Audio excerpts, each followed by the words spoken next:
Fake news de Libération, les décodeurs du monde, l'AFP factuel. Ils sont des dizaines et des dizaines à défendre le politiquement correct au sein d'entités gavées d'argent public, de votre argent. Et nous, sur Immédiat, nous sommes une toute petite équipe pour démonter les mensonges du système. Nous avons besoin de vous. Aidez TV Liberté.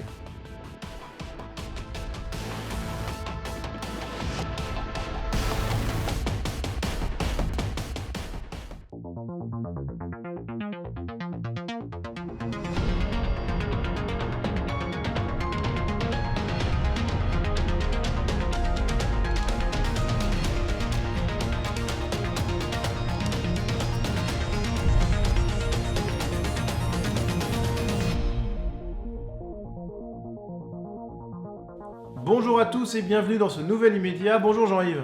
Bonjour Nicolas.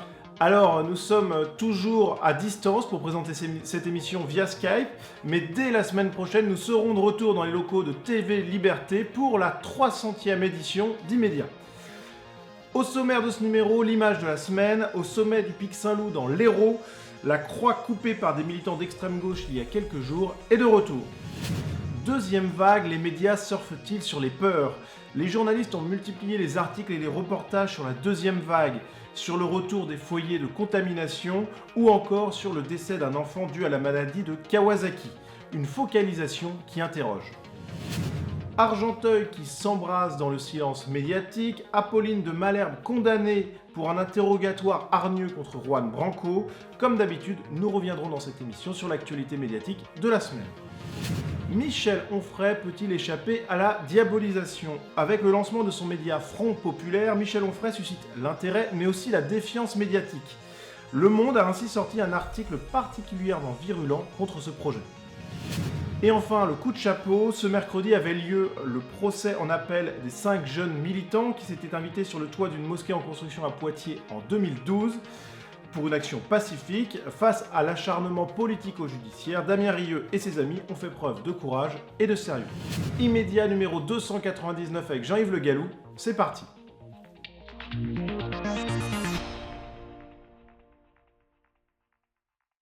Et pour commencer cette émission, c'est donc l'image de la semaine, et cette image, Jean-Yves, c'est le retour au sommet du Pic Saint-Loup dans l'Hérault de la croix coupée par des militants d'extrême gauche il y a quelques jours.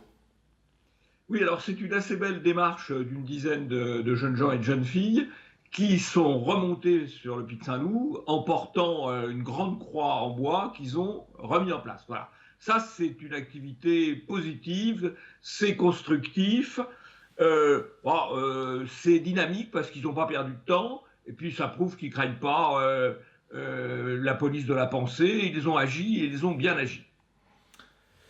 Passons au premier sujet, deuxième vague, les médias sortent-ils sur les peurs ?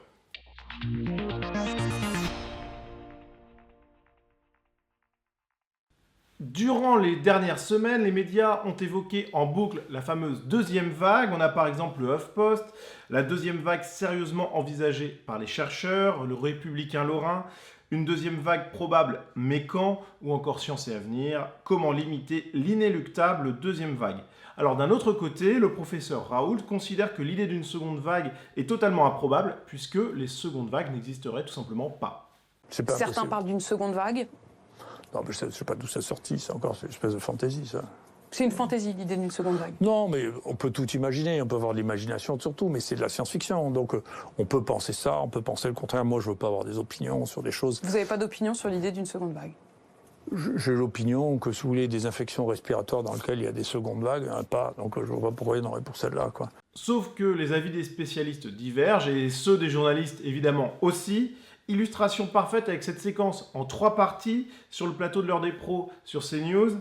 Pascal Praud a invité un médecin qui évoque cette deuxième vague en déclarant qu'elle peut être possible tout en nuançant fortement cette possibilité. On regarde ça tout de suite. Soit il n'y aura pas de deuxième vague, comme le dit Didier Raoult d'ailleurs, et tout le monde sera content et on considérera qu'on a bien fait. Soit il y a une deuxième vague, on s'apercevra que personne n'est immunisé puisqu'on a confiné tout le monde, et à ce moment-là, on regrettera finalement le confinement. Mais je crois qu'il y avait... Moi, je comprends plus rien, je vous assure.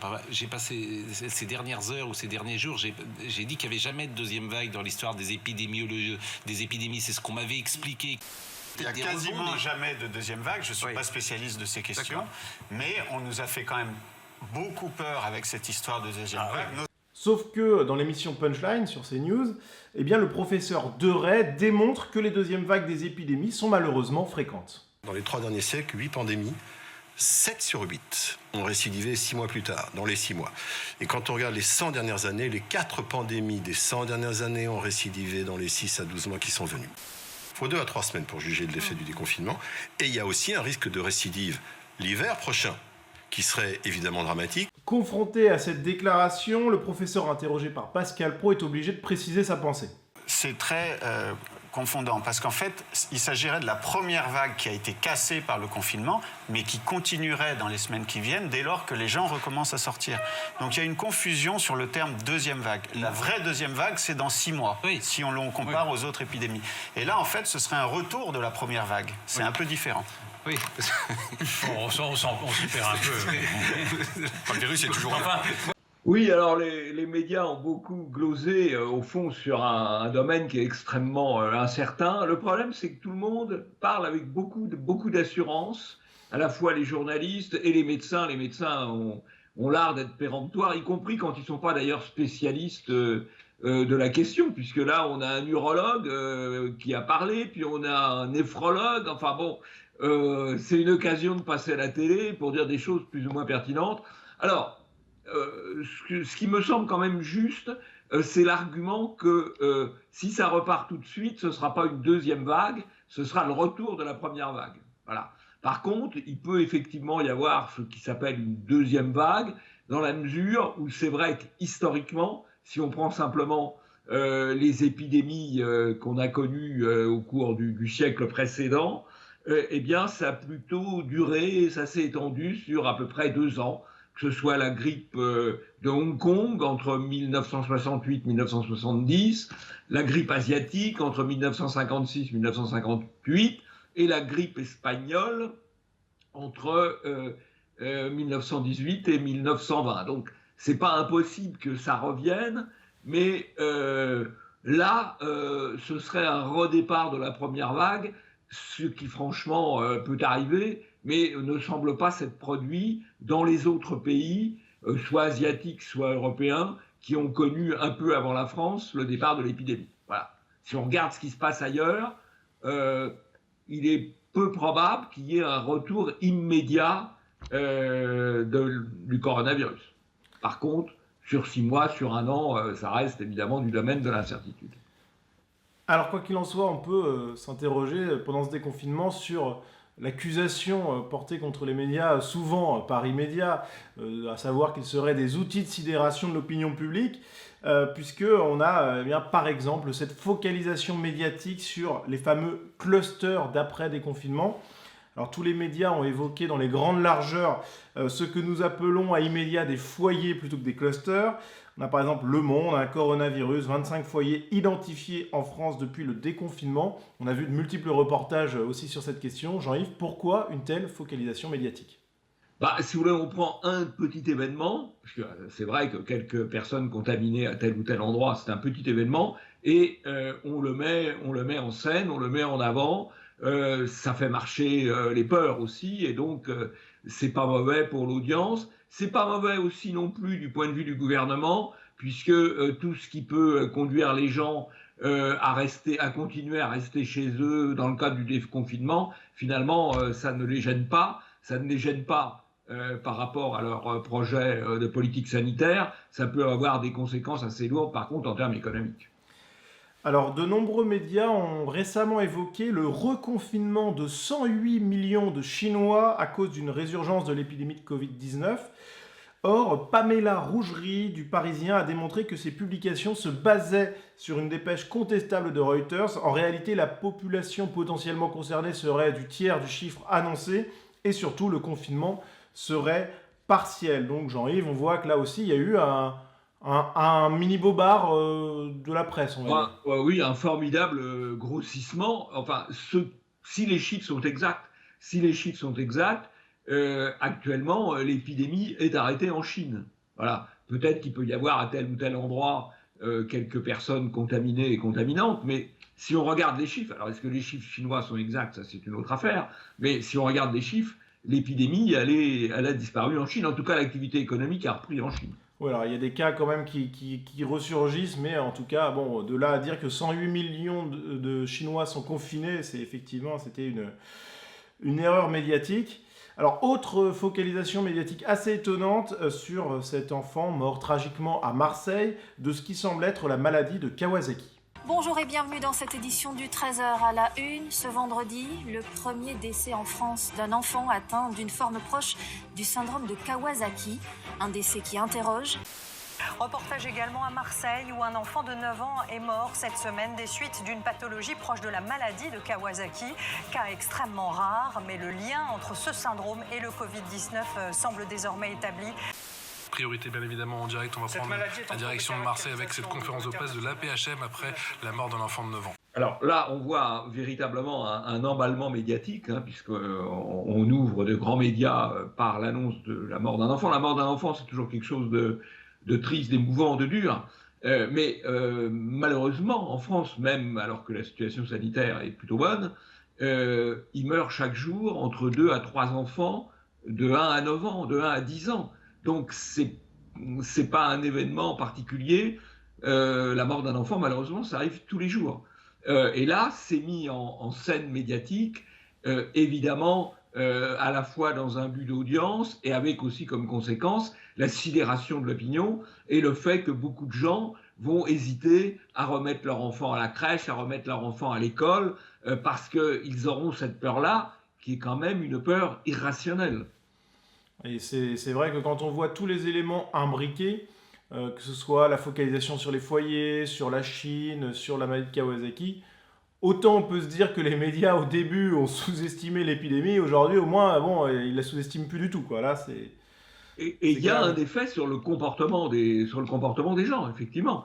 Alors que je veux dire, quand vous mettez un enfant à l'école ou à la crèche, il va attraper des maladies tout le temps. Alors c'est des maladies plus ou moins graves, bien sûr. Mais un enfant en crèche, en école, il attrape des maladies, il les ramène à la maison, tout le temps. Alors pour conclure cette première partie de notre émission, Jean-Yves, voici un édito de La Dépêche qui évoque cette fameuse deuxième vague, mais avec un angle intéressant. Et si la deuxième vague des gilets jaunes arrivait avant celle du coronavirus? Et le journaliste déclare: les hommes et femmes à la chasuble ont eu tout le temps de passer l'action gouvernementale au tamis de leurs convictions, et les motifs de colère sont nombreux. Et Jean-Yves, cette intervention récente d'Emmanuel Macron ne va sans doute pas les calmer. Il y a eu une doctrine restrictive pour ne jamais être en rupture que le gouvernement a prise et qui, je pense, était la bonne. Il y a eu ensuite un approvisionnement renforcé et une production renforcée, et nous n'avons jamais été en rupture. Ce qui est vrai, c'est qu'il y a eu des manques, qu'il y a eu des tensions. C'est ça qu'il faudra regarder pour le corriger. Il nous fait un petit numéro à la Subetnia, le mensonge parfait. Il y a eu pénurie, je ne sais pas s'il y a eu rupture, comme il dit, mais il y a eu pénurie permanente, et tout le monde le sait. Et donc, vraiment, c'est le mensonge, c'est le gouvernement par le mensonge. Ça ne peut pas durer éternellement. Bon, en attendant la deuxième vague, qu'elle soit virale ou populaire, on va passer à la revue de presse.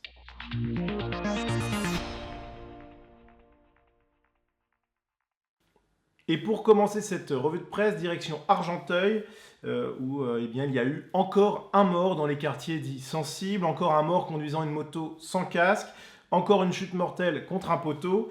Sabri avait 18 ans et sa mort a enflammé Argenteuil. Plus de 3 nuits d'émeute car une voiture de police était sur place au moment du drame. Et même si les policiers démentent toute implication en assurant même qu'aucune poursuite n'était engagée, eh bien, les habitants étaient évidemment en colère. Il n'y a eu aucun choc entre la voiture de police et la moto. Mais Jean-Yves, eh bien, ces habitants ont quand même crié leur colère et dans un silence médiatique quand même assez important. Il y a à la fois un grand silence médiatique par rapport à des émeutes extrêmement importantes quand même. Il y a eu un soir où il y a eu plus de 350 policiers déployés pendant 10 heures, 250 tirs de grenades, 6 interpellations, des tentatives d'incendie d'un poste de police. Enfin, il y a eu quand même des émeutes graves, des émeutes lourdes, plusieurs jours de suite et particulièrement lourdes d'une journée. c'est passé à peu près inaperçu. Et les médias qui ont parlé de l'affaire ont parlé de la mort de ce jeune en moto de manière quand même très ambiguë. Quand Le Monde nous dit mort d'un jeune de 18 ans à Argenteuil, des zones d'ombre demeurent, ben non, il n'y a pas de zone d'ombre, c'est tout simplement un accident. Ou quand le père du garçon dit on aimerait comprendre pourquoi il est parti, ben il est parti parce qu'il a fait le con. Voilà. On a inventé il y a une quinzaine d'années, pour réprimer les excès de vitesse, par exemple, de tout le monde, on a inventé le terme de délinquant routier. On a inventé le terme de délinquant routier, c'est de la novlangue. Curieusement, on n'emploie jamais ce terme quand on a des jeunes, généralement sans permis, sur des motos pas légales et qui pratiquent des rodéos en ville. Là, on ne parle pas de délinquants routiers, on parle de jeunes et voire de jeunes victimes de la police. C'est quand même un peu abusif. Alors, il faut dire que Bouaf, qui est quand même un militant proche des islamo-racailles, a fini par dire arrêtez de conduire comme ça en moto. Oui, reconnaissant que tous ces accidents de moto ne sont pas dus à la police, mais tout simplement aux gens qui ont des conduites dangereuses. On comprend bien d'ailleurs le fait de faire un rodéo sans casque, si on tombe, ça peut mal se terminer. C'est assez facile à comprendre. Alors, autre actualité de la semaine, c'est Bernard Squarcini, ancien directeur central du renseignement intérieur, qui était interrogé le 15 mai par la chaîne YouTube Thinkerview. Et voici un premier passage dans lequel il étrie Manuel Valls pour 2 affaires distinctes. Quand Ali Mamlouk me fait appeler en disant « j'ai la liste des djihadistes français qui sont sur le territoire syrien, viens la chercher ». Je dis « non mais moi je suis plus aux manettes, voilà et tout ». Donc j'appelle Patrick Calvar, qui est mon successeur, qui me rappellera, il me dit « oui, c'est intéressant et tout, parce qu'on peut gagner ». Cazeneuve dit « ok, ministre de l'Intérieur », et Valls dit « non, on ne parle pas à des bandits comme les Syriens ». C'est une erreur. Quand je dis en 2011, quand on arrête Farouz Ben Abbès, il me dit « vous savez, moi je ne devais pas faire que ça. Je devais faire un attentat au Aubervilliers, un attentat au Bataclan. » On est en 2011. Donc je dis, faites-moi une note particulière pour attirer l'attention des pouvoirs publics et dire le Bataclan est une cible parce que le patron a attiré l'attention, parce qu'il défend chaque année au mois de janvier l'armée israélienne et autres. Donc attention, ça clignote très rouge. Pourquoi il n'y a pas eu de continuité avec les suivants? Il y a un ministre de l'Intérieur qui s'appelait Manuel Valls. Pourquoi il n'a pas pris en compte tout ça? Donc là, c'est grave. Oui, alors ce qui est tout à fait étonnant, c'est les déclarations de Squarcini, qu'on appelle le Squal, quand il était le patron de la police politique, parce que la DCRI, c'est quand même la police politique, et qu'on l'appelait le Squal, ces déclarations sont quand même très fortes, parce qu'elles mettent en cause la politique de sécurité du gouvernement Valls et le fait qu'elles aient débouché qu'elles aient pu déboucher sur l'attentat du Bataclan. Donc, à minima, la presse aurait pu un peu s'y intéresser. C'est une vidéo qui a fait beaucoup de vues sur le site Thinkerview, mais dans les grands médias, c'est silence radio, silence vidéo, si je puis dire. Voilà, parce que c'est pas politiquement correct, donc on n'en parle pas.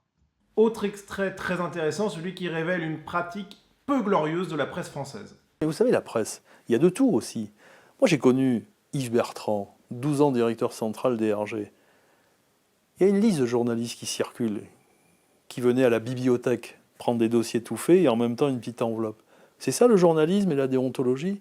Alors, c'est très intéressant cette déclaration, parce que qu'est-ce que nous dit Squarcini, le Squal? C'est qu'il y a un certain nombre de journalistes qui travaillent en liaison étroite avec les services spéciaux, les services de police, et qui font de l'influence ou de la désinformation pour le compte de ces services de police. Bon, alors on n'a pas la liste, peut-être ce serait intéressant de l'avoir, mais on peut déjà avoir quelques idées sur quelques noms, en tout cas, de gens qui travaillent en collaboration étroite avec les services de police, y compris pour faire de la désinformation. Je pense par exemple à Jean-Michel Decugis. Voilà quelqu'un qui, au moment des attentats de Toulouse, en 2012, a expliqué que c'était un blond d'extrême droite qui commettait les attentats. En fait, c'était l'islamiste Merat. Donc, bonjour l'erreur. À l'époque, il avait d'ailleurs été informé par le numéro 2 de la DCRI, Monsieur Vaux, qui est maintenant le patron de la direction générale de la police nationale. Comme quoi, la désinformation, ça peut conduire à faire carrière. Mais Décugis, il est un peu familier de ce genre de pratique parce que là, il a aussi sorti le scoop sur Ligonès, vous savez, qui avait été arrêté en Écosse. Bravo, là c'est vraiment une belle opération d'information. Et puis, il va sortir un livre, il devait le sortir en avril, malheureusement il y a eu le confinement, malheureusement ou heureusement, qui s'appelle Feu la République, où il traite le danger d'extrême droite terrifiant, et où dans la 4e de couverture, en tout cas dans l'annonce que fait l'éditeur Grasset, excusez du peu, du livre, on cite parmi les sources la DGSI. Donc voilà quelqu'un qui travaille en relation très étroite avec les services spéciaux de police et qui sert un petit peu la désinformation, puisque le gouvernement aime bien faire croire qu'il y a un danger d'extrême droite. Alors, est-ce qu'en plus il trouve des petites enveloppes en même temps que les informations qu'il distille? Ça, je ne sais pas, je ne l'affirmerai pas. Autre actualité médiatique cette semaine, eh bien, c'est la condamnation d'Apolline de Malherbe par le nouveau conseil de déontologie. En cause, eh bien, son interview très à charge et très virulente contre Juan Branco à l'occasion de l'affaire Griveaux, puisque Juan Branco eh bien, était l'avocat de Piotr Pawlenski, celui qui avait diffusé les images de Benjamin Griveaux. Et voici la scène en question qui a éveillé l'attention du conseil de déontologie. Plus on vous entend et plus on se demande si Piotr Pawlenski n'est pas que l'exécutant et vous le manipulateur. Merci d'avoir été quand même notre invité en direct sur BFM TV et RMC. Il est 7h54. Un grand hommage. Apolline de Malherbe, elle est propagandiste à BFM TV. Là, elle a un petit contrat du gouvernement pour taper Juan Branco, qui a été très impliqué malgré tout, qui est soupçonné d'être très impliqué dans la chute de Griveaux, qui était candidat à la mairie de Paris, jusqu'à ce qu'on découvre des images un peu déplacées sur les réseaux Internet. Et c'était aussi un militant très impliqué dans la cause des Gilets jaunes, ce qui peut expliquer aussi cela. En tout cas, ce qui est intéressant, c'est que Juan Branco est revenu sur cette affaire à l'occasion de la condamnation d'Apolline de Malherbe, et il a précisé un petit peu ce qu'il considère comme une cabale médiatico-politique contre lui, en revenant un petit peu sur la chronologie des choses. Et pour lui, eh bien, il cite 2 noms qui auraient participé à la curée, quasiment, selon lui, avec un peu de conditionnel, mais pas énormément, sur ordre du gouvernement. Il cite 2 noms, Jean-Yves, Zemmouri et Le Plongeon, et ces 2 noms, ils ne sont pas inconnus. Ben non, parce que Zemmouri, c'est le co-auteur de pas mal de livres avec Décugis. Il a aussi mené pas mal d'opérations de déstabilisation dans d'autres domaines. Et Le Plongeon, c'est aussi un des co-auteurs de Décugis dans le prochain livre qui va sortir sur Feu la République, livre dont on dit explicitement chez Grasset qu'il a été fait en liaison avec la DGSI. Donc voilà, on retrouve tout ce petit monde. C'est ce qu'on pourrait appeler le journalisme policier en quelque sorte. Alors pour terminer cette revue de presse, un sujet grave. En Suède, Tommy Lind est mort en héros. Ce jeune de 19 ans s'est interposé pour défendre une jeune fille de 14 ans qu'un migrant soudanais de 22 ans, appelé Aboubaker Mohamed, essayait de violer. Ce dernier a alors poignardé Tommy, qui a été emmené à l'hôpital mais est décédé de ses blessures. A noter que Tommy Linde était militant nationaliste pour le parti Alternative pour la Suède. Et Jean-Yves, bien donc sa mort est passée quand même relativement inaperçue. Oui, totalement inaperçue dans les médias français. On imagine simplement l'inverse. Un militant nationaliste veut violer une jeune fille de 14 ans et celle-ci est défendue par un immigré soudanais et ce migrant soudanais est tué par le nationaliste. Vous imaginez, c'est une conflagration mondiale, un emballement médiatique mondial. Là, c'est le silence absolu. Et ça permet de vérifier une loi très importante du fonctionnement des médias, c'est la règle du kilo de plomb et du kilo de plume. Vous savez que le kilo de plomb ne pèse pas plus lourd que le kilo de plume, simplement le kilo de plume occupe un volume infiniment plus grand que le kilo de plomb. Eh bien, il y a des informations qui sont traitées comme le kilo de plomb, donc dont on ne parle pas, et des informations qui sont traitées comme le kilo de plume, et donc qui envahissent l'espace médiatique. Là, en l'occurrence, l'acte héroïque de ce jeune Norvégien, ce jeune militant identitaire norvégien, eh bien, est passé inaperçu parce qu'il ne pouvait pas servir la cause du politiquement correct, bien au contraire. Alors, on peut noter également qu'il y a eu quand même des hommages par des groupes français. On peut penser par exemple au collectif Némésis ou encore à Génération Identitaire qui ont rendu hommage à ce jeune Suédois qui était mort en défendant donc une compatriote. On peut dire qu'il est mort en héros, puisqu'il a vu un acte insupportable, il a voulu l'empêcher, et en voulant l'empêcher, il en est mort. Voilà. Passons au deuxième sujet. Michel Onfray peut-il échapper à la diabolisation ?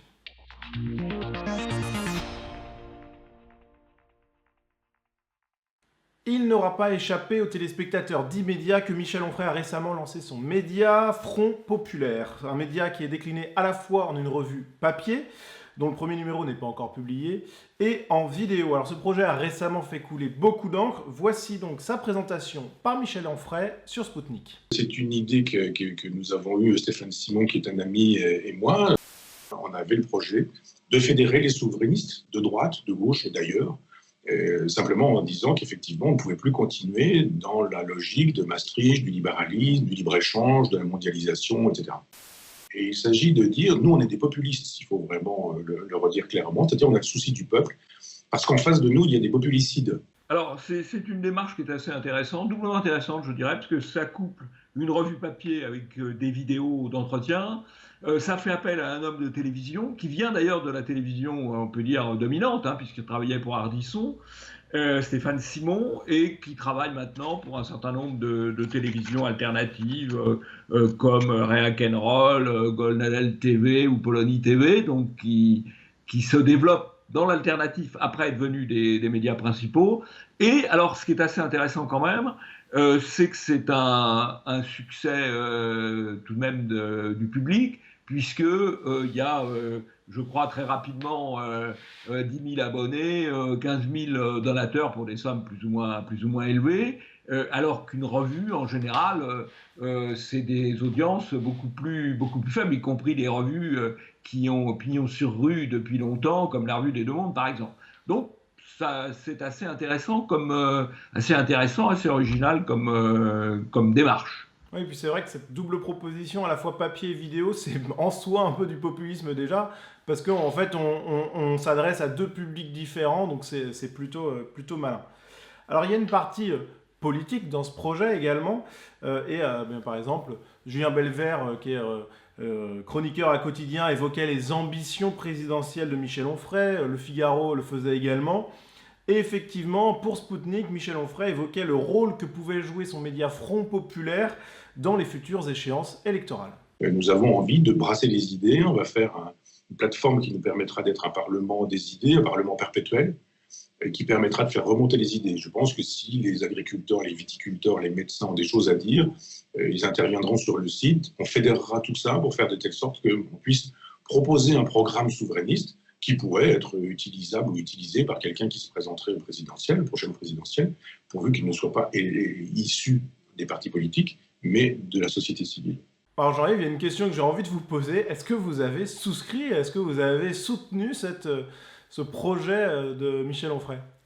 Et non, je la regarde avec sympathie, avec intérêt, parce que c'est innovant, mais je n'ai pas souscrit parce que, moi, le souverainisme, ça me paraît bien, mais moins important que la question de l'identité.